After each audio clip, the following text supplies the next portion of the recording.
जांभळीचा मळा लोणंद येथे सौ दीपाली रवींद्र क्षीरसागर माजी नगरसेविका यांचा हळदी कुंकवाचा कार्यक्रम खूप छान अशा रीतीने पार पडलेला आहे। खूप सगळ्या महिलांनी सहभाग नोंदवला आहे त्यामध्ये आणि खूप प्रसन्न वातावरणात छान प्रकारे हळदी कुंकवाचा कार्यक्रम केला आहे। दिनांक 25 जानेवारी मकर संक्रांतीनिमित्त दीपाली रवींद्र क्षीरसागर नगरसेविका लोणंद यांनी जांभळीच्या मळ्यात आज महिलांसाठी खास हळदी कुंकाचा कार्यक्रम ठेवलेला आहे। खूप महिलांनी उत्स्फूर्त प्रतिसाद दाखवला। जवळपास 200-300 महिलांचं आतापर्यंत छान प्रकारे हळदी कुंकू पार पडलं आणि अशाच वेगवेगळे कार्यक्रम आयोजित करत असतात ह्या आणि महिलांना खूप प्रतिसाद देत असतात। त्याबद्दल त्यांचे आभार आणि महिलांनी पण आनंदाने साजरा केला आजचा कार्यक्रम।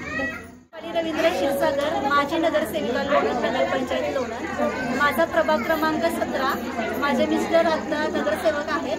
आम्ही गेले 2016 पासून महिलांसाठी हळदी कुंकू समारंभ आयोजित करतो।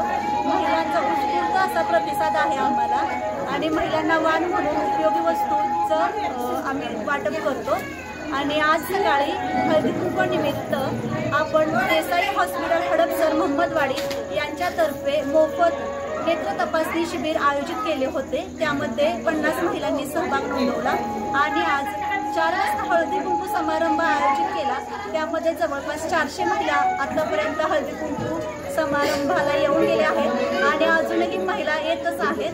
तर असा हा आमचा कार्यक्रम खूप छान पद्धतीने 2016 पासून चाललेला आहे आणि महिलांचा आम्हाला उत्स्फूर्त असा प्रतिसाद मिळत आहे।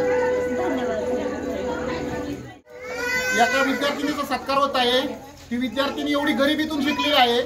ती स्टार्टला तिने इथं लोणंद न्यू इंग्लिश स्कूलमध्ये 12वी सायन्स होऊन नंतर तिला बी फार्मसीला ॲडमिशन मिळालं। बी फार्मसी नंतर तिला फ्रीमध्ये म्हणजे स्कॉलरशिपमध्ये एम फार्माला मिळालं। एम फार्माची तिथं गेल्यानंतर तिने कॅन्सरच्या उपचारावर औषध शोधून काढले। त्यामुळे त्या महाराष्ट्र शासनाच्या वतीने तिला त्या कॅन्सरच्या ह्याच्यामुळे PhD पदवी मिळाली। त्यामुळे तिला सायंटिस्ट म्हणून संशोधक म्हणून तिची निवड झाली महाराष्ट्र शासनातर्फे। त्याकरता आमची फुलेनगरचं भूषण आहे।